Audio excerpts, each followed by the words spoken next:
Alrighty, welcome to another episode of the Leadership Standard. My name is Buchilo, and I'm excited to have you here today on this show. Thank you all for coming.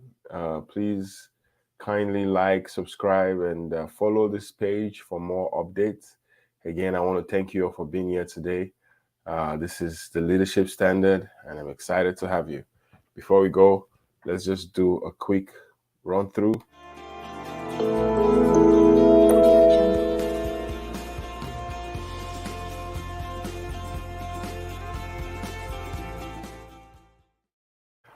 All right, welcome to another episode of the Leadership Standard. For those who don't know, my name is Buchilo. I'm the CEO of Leadership Standard, as I'm also an attorney, a social commentator, a social analyst, and a leadership coach. And the main aim of this organization and this show is to showcase what's happening in Nigeria as well as all around the world and the failure of leadership and how that has cost it. Because you must understand that everything rises and falls on leadership. So when a company or an organization is doing well, the first set of people you look at to is the leaders. If a nation is doing well, the first point of call is the leaders. Even when soccer teams are doing well, you want to, thank the coach or the coaching staff for their role. And if they're not doing well, you also blame the coaches and the coaching staff, and most times they get fired.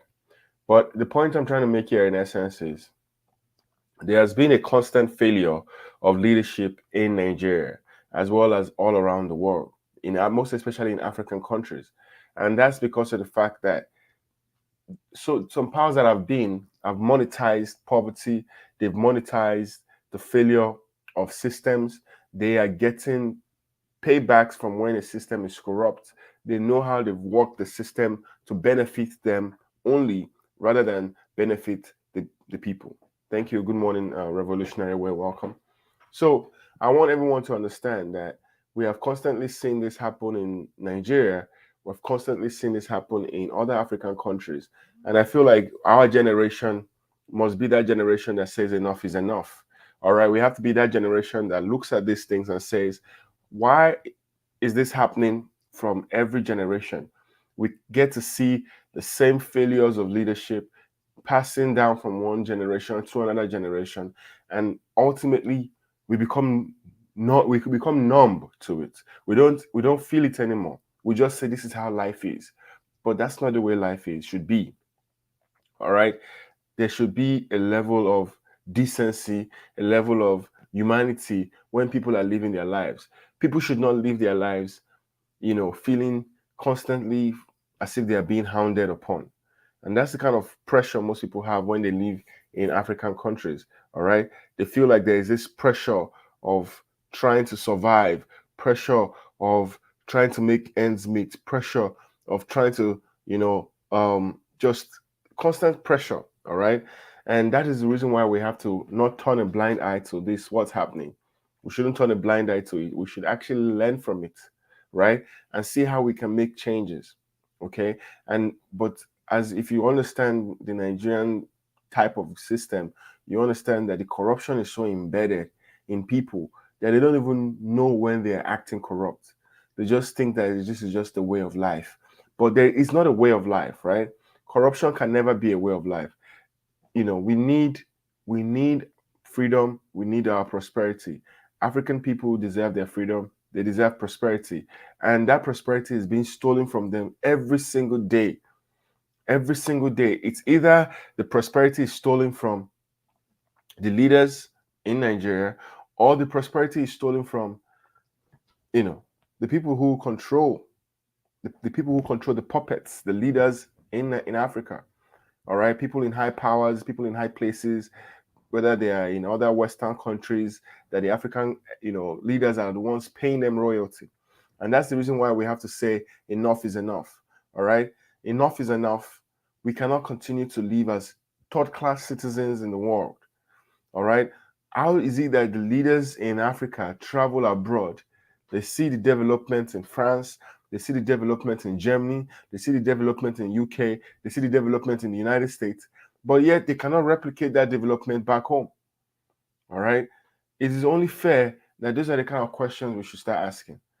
And now a lot of Nigerians are preparing for an election time, election season, and we are still seeing the same kind of characters that we saw last time coming up again, trying to present themselves as saviors, when we all know that their track record is proving that they are failures.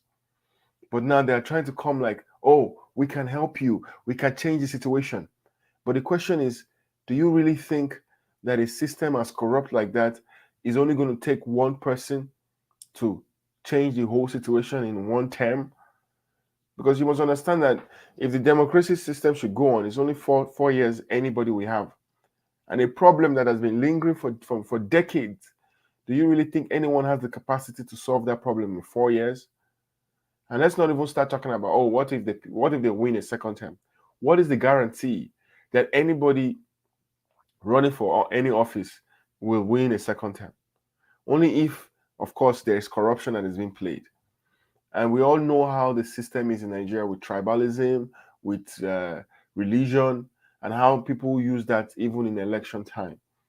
So let us all wake up and realize that Africans, as people of Africa, and people of whether it's the Biafra, Oduduwa nation, people who also believe that where they are coming from, their tribe can also be regarded as a nation.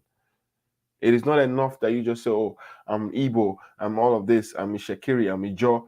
That in itself are a people, a group of people that understand themselves even better than other people. All right. So let's understand that the reason why we as a people are not working together collectively is because we've been lumped into a big pot and we've been asked to figure it out without having structures in place to ensure that nobody is ripping anybody off.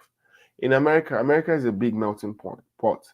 There are people from Asia, people from Europe, people from America, people from all around the world. They live in America.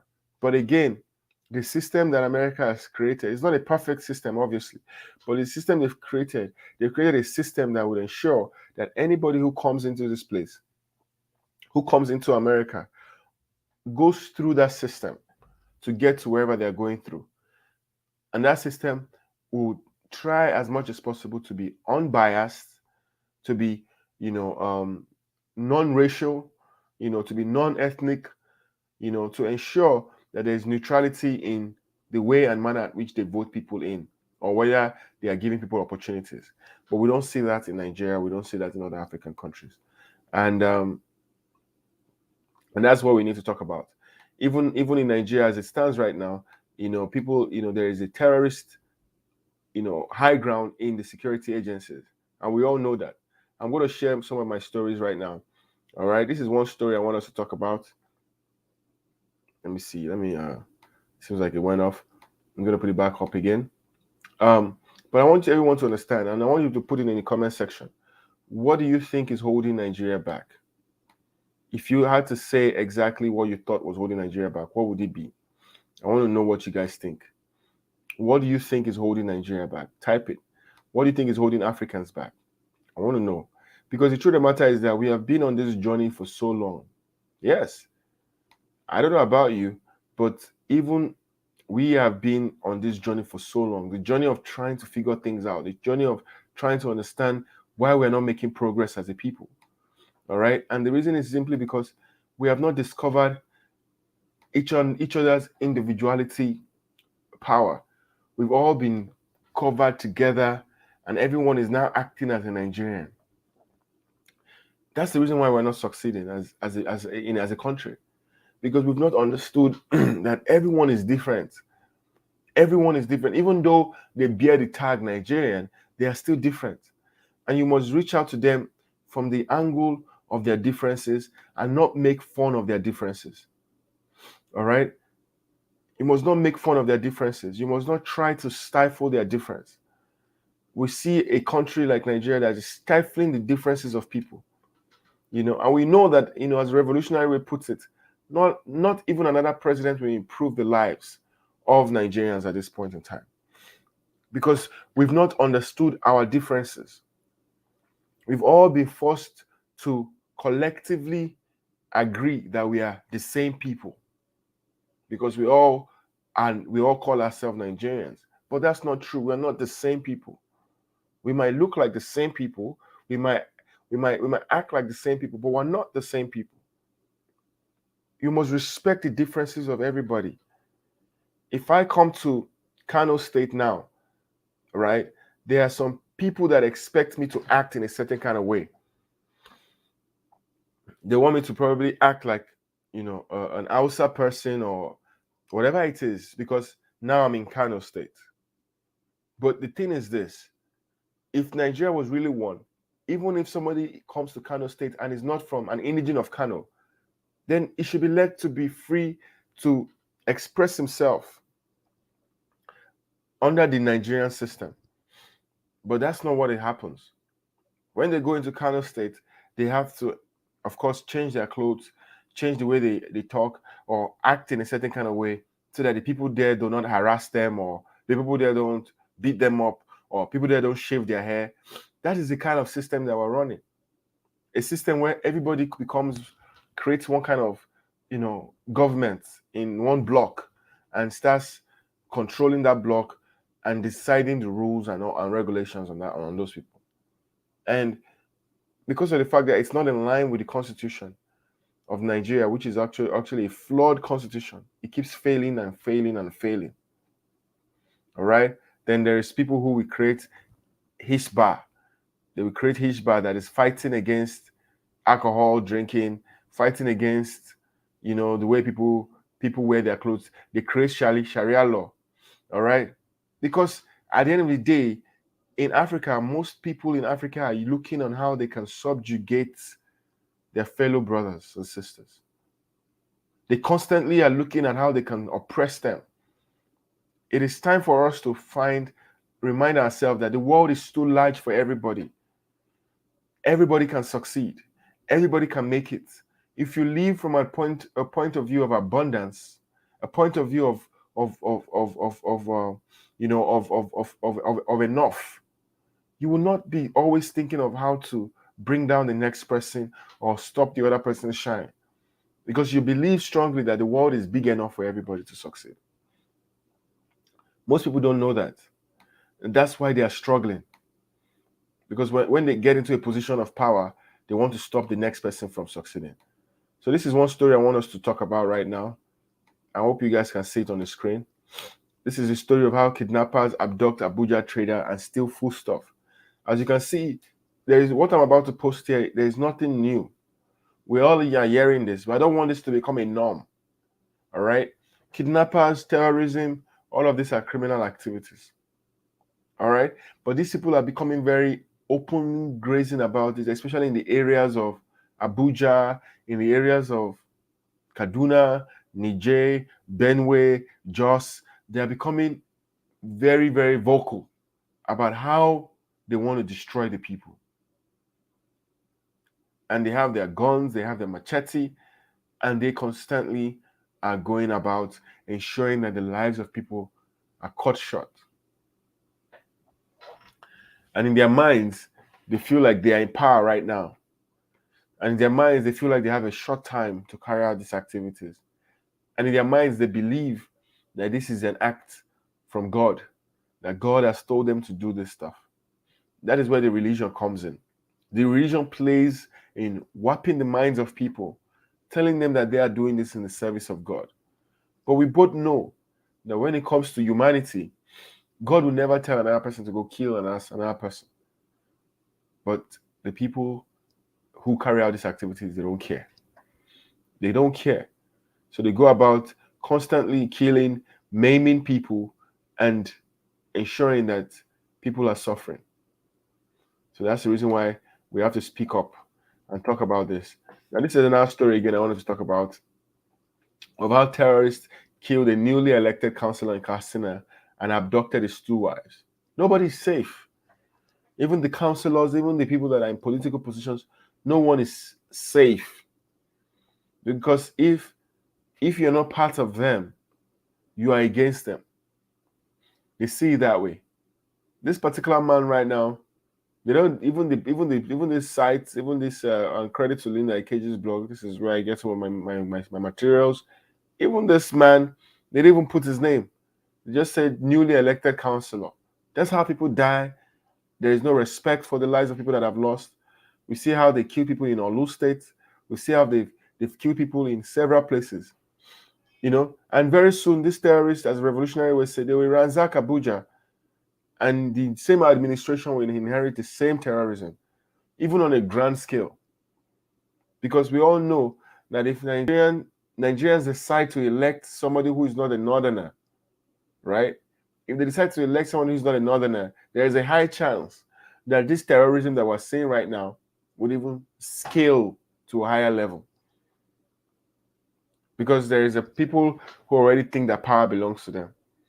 And not just the fact that they believe power belongs to them, they are now carrying guns and bullets. They are now carrying weapons of mass destruction to kill their own people. So they abducted this man, and rather they abducted his wife, and they killed him right in his own state. Right in his own state. No regards to human life. No regards to political position. No regards to family structure. They don't care. The same people that kidnapped those citizens in the train, till today, those people are still there. What of the Chibok girls? Any news about those Chibok girls? They bring back our girls. Those people are still, some of them are still missing. Some of them got married away. And people act like it is nothing. People act like it's just another day in the neighborhood. And everyone is just constantly waiting that Nigeria doesn't happen to them. So let us ask ourselves, how much more pain can we as a people take? How much more pain can we as a people continue to absorb in our system?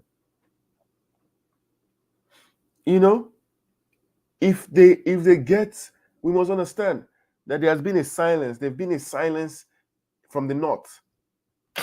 The north of Nigeria has been very silent because they know that Buhari is their man. And the way I even see it, by the time this election process begins, the PDP will definitely give, Atiku the political slots for him to run under their umbrella. All right? Because to Atiku's mind, this is his time. This is his season. And the way PDP is looking at it, they want power back. They're not going to jettison that idea of power by giving it to an Igbo person, even though they know that Peter Obi is more qualified for that position, but they will not give it to him. So that's the reason why we will still go back to the square one again to talk about the issues that should really be spoken about. And those issues are the issues of separation.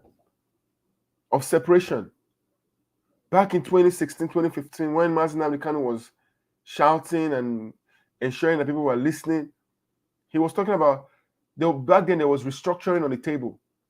If Nigeria had restructured back then, possibly we would have seen an increase in the economy.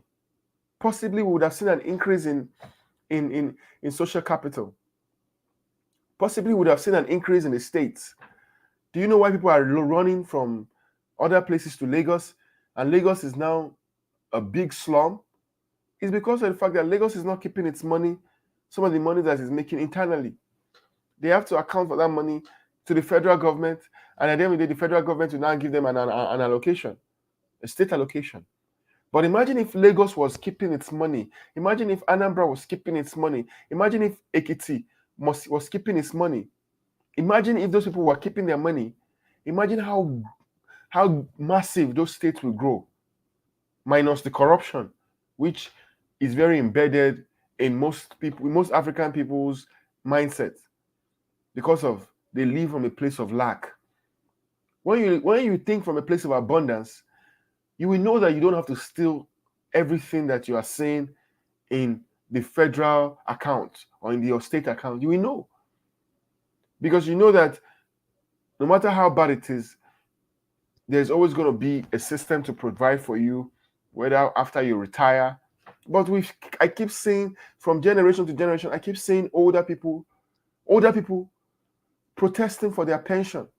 Older people. I keep seeing young people protesting for their school. From every generation, I keep seeing younger people shouting up NEPA, all of these things that I used to say when I was a kid is still happening till today. Nothing is making any change. The rich keep getting richer, the poor keep getting poorer. And not just that the poor were getting poorer before, now the poor is that they're even getting killed, they're getting massacred. Even the rich self are getting massacred. Because with the likes of ISWAP, with the likes of Boko Haram, they are now they've now evened the playing field because they go after everybody. They don't care. Initially, the policeman on the street will only harass the poor man. When he sees the rich man, he hails him, "Hey, my oga, my chairman." They will harass the poor man. But now these terrorists, they are harassing everybody.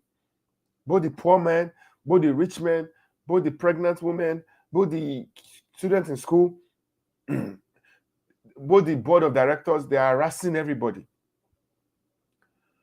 And it is time for us to wake up and realize that if we continue like this, we might wake up, some of us might wake up without our heads, God forbid.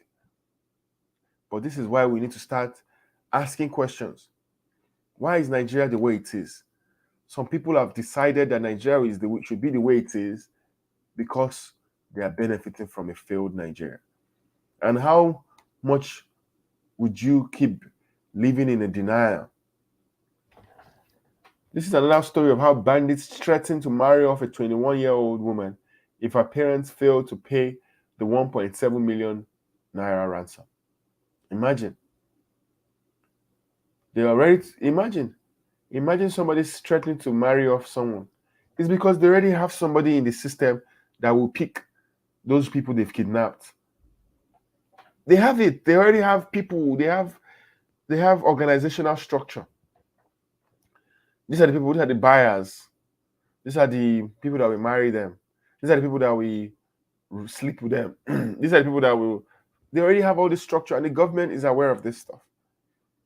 But yet they do like nothing is happening because they themselves are benefiting from a failed Nigerian system. They are benefiting from a failed Nigerian system. They know. When you see all of them in their meetings or in their do you see any of them talking about real issues? They don't talk about real issues. All they talk about is blah blah blah blah blah. They call it a day, share money, and they're out. How many holidays does the National Assembly go for? Have you ever seen how many holidays they go for? Countless holidays. Is it that people don't know that there is work to be done? Why do they keep going for these holidays over and over again? So let's open our eyes.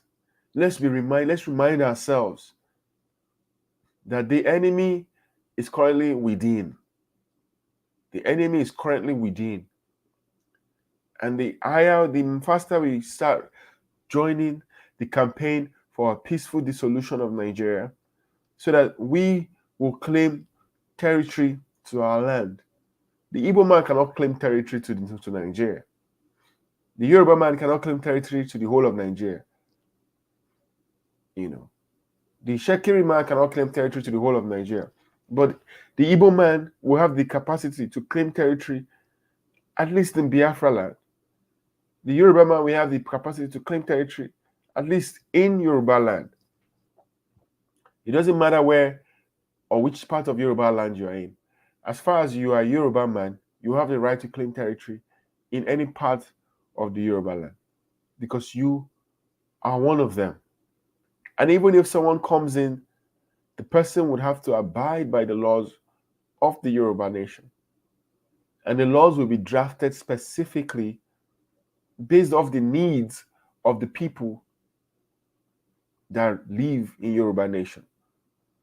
Based off the needs of the people that want what Yoruba nation will provide for them and not what Nigeria will provide for them.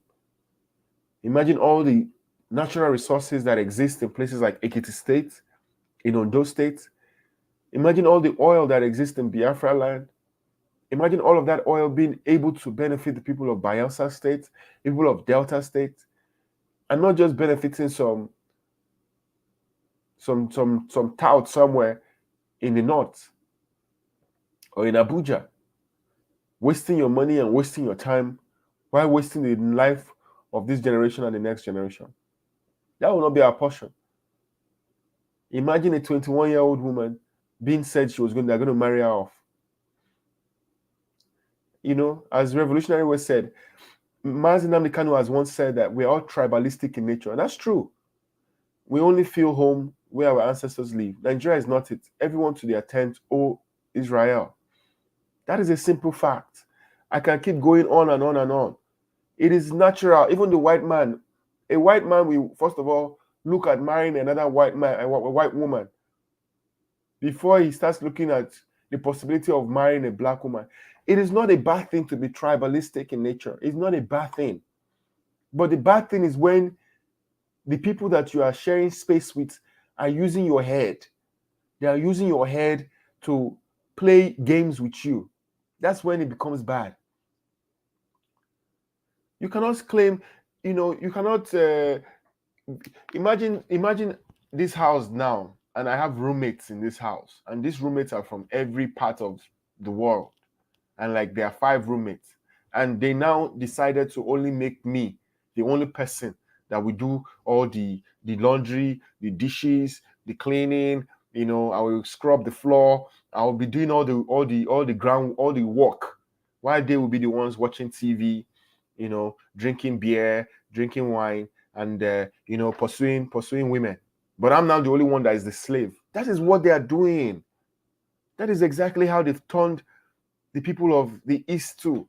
That's how they've turned some of the Westerners too. The Bible even says that the servants are riding on horses while the kings and the princes are walking bare feet. Think about that.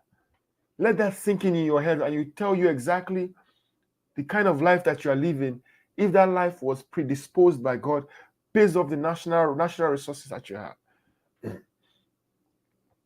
Now, the APC government said pay 100 million naira for presidential form.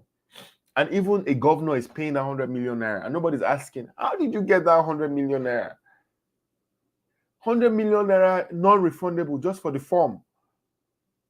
Why people are suffering in your state, not getting the pensions, not getting their money? That can show you exactly the kind of people that you are dealing with. They have money to spend on a likely failure that might happen, or a likely event that may not even happen. 100 million, just like that.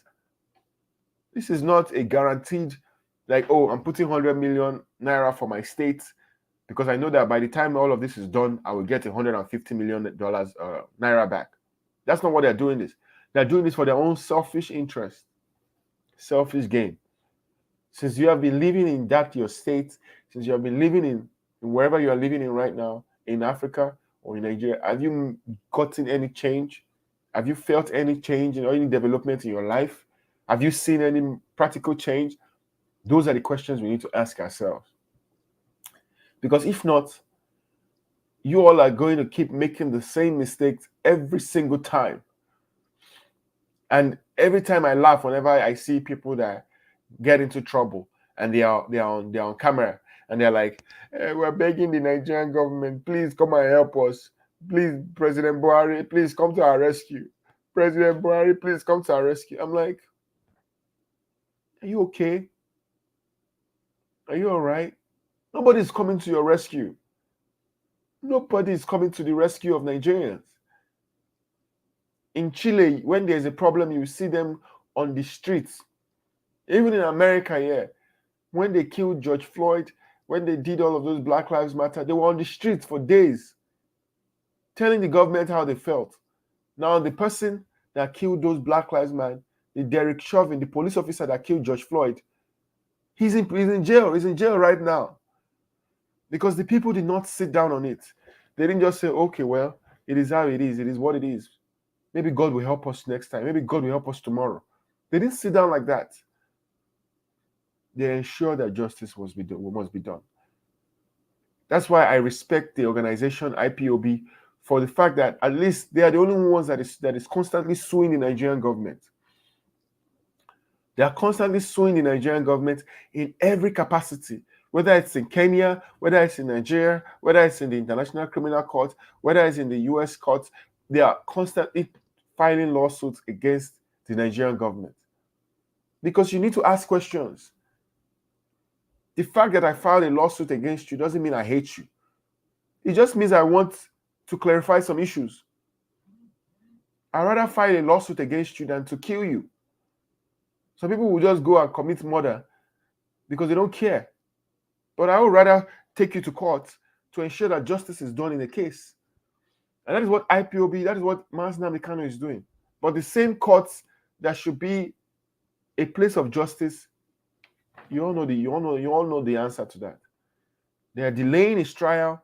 Delaying is ensuring that they are violating every constitutional law, having him in one clothes, not feeding him, name it. But the same terrorists are the ones that are killing people in the north, taking over territories. And these people will never drop their arms. People will say, oh, the reason why they gave them amnesty is because they gave the same Niger Delta Avengers or militants amnesty. But at least those ones, they dropped their arms, or some of them. And they went to school. How many of these people are ready to go to school? How many of them are ready to sit down and read and say they want to get a degree? Some of those militants, at least they sent them to other parts of the world and they got degrees. They got a level of education to help change their mind and rehabilitate them. That's the only way you can rehabilitate somebody. You cannot rehabilitate somebody by just putting them in a rehabilitation camp and just be having them eat rice and chicken and praying to Allah and telling them that, oh, things will change. Things will not change like that. The only way you can rehabilitate somebody is when you take the person off that circumstances, put him in a new environment where he has to deal with right-thinking people. But for people like this who have been damaged by so many things from generation, from when they were young, you cannot rehabilitate these terrorists anymore. It's too late. Nigeria has messed up with its young people for so long. The seeds are now germinating. The harvest is building up. It is too late. Nothing is going to continue to change all of this. This will be a continuous thing. Terrorism has taken over Nigeria. It has taken over Nigeria. And Nigeria is now becoming a big market for terrorism. To the point that some of these terrorists are now going and creating more terrorist camps all around the north, all around everywhere. And we have to ensure that this does not continue in the next generation. And the only way this will not continue is if Nigeria ceases to exist. Because we all know that in Nigeria, anything that goes up in Nigeria never comes down. It just keeps going up. It just keeps going up. It just keeps going up. And the people who suffer the most are the people that are living in Nigeria. And Revolutionary Way said, and the unfortunate thing is that some of these youths are still supporting and hyping up the same old cargos, the same failed people. They're still the ones supporting them. And at the end of the day, they will be the ones asking you for money in your message. Bros, how far now? I beg, send me money now. Help me, help my family. I'm like, really? Help your family, help you? Are you not the one that put a vote for this person? Why don't you go and ask that person to help you? If you really need help, go and ask that person, that politician that you are supporting to help you. And see if he helps your destiny or if he helps your life. We have to wake up and tell ourselves the truth before we realize that another 8 years has wasted again. And we'll be talking the same story. We're waiting for a savior. We're waiting for the next Peter Obi or the next one to come and save us. Nobody will save us in the current Nigerian system. The Nigerian system has been designed to fail. If it has never been designed to fail, go and look at how many times the ASU strike went on from the time of democracy till now. It has been consistent. Go and look at how The Nigerian electricity system has failed. It has been consistent from every person to present day. Nothing has ever changed. The more things look like they are changing, the more they remain the same. I want to thank everyone for being here today. Thank you, Revolutionary Way. Thank you, Susan Mount, for your comments. I really appreciate everyone who has put a like button or a love button. Please, guys know what to do. Please subscribe to the YouTube channel. Let it grow. Even if we can make up to 100 people by the end of this week, that would be nice. We don't have up to that yet. And I know that I deserve at least 100 YouTube subscribers. Because I know that I have a lot to give, and I am still developing my craft. So please bear with me. In future times, we will still get better in this, and hopefully, what matters is what's coming out of my mouth. And please subscribe to my YouTube channel. Let us make this movement a bigger movement. Thank you, everybody, for listening. Thank you all for joining. Till next time. Stay well, stay blessed, and enjoy the rest of your day, Revolutionary Way. Love you too. Stay well, my man. Yeah, he said I deserve. Yes, I deserve 1 million subscribers. Help me promote my brand, promote this page. Let's grow together.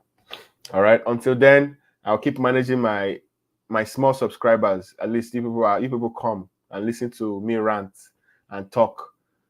Sometimes I hope I'm making sense. But God bless everybody. Have a wonderful weekend. Please stay safe. And just be very vigilant in your surroundings. Be very vigilant. And don't be the problem. Don't be the problem that you want to change. Don't be that problem you want to change. Rather, be the solution to the problem. I'm going to leave you with that word. Don't be the problem that you are seeking to change. Rather, be the solution. Because people are relying on you. People want you to succeed. I want you to succeed. And I want Biafra Nation to succeed. I want Oduduwa Nation to succeed.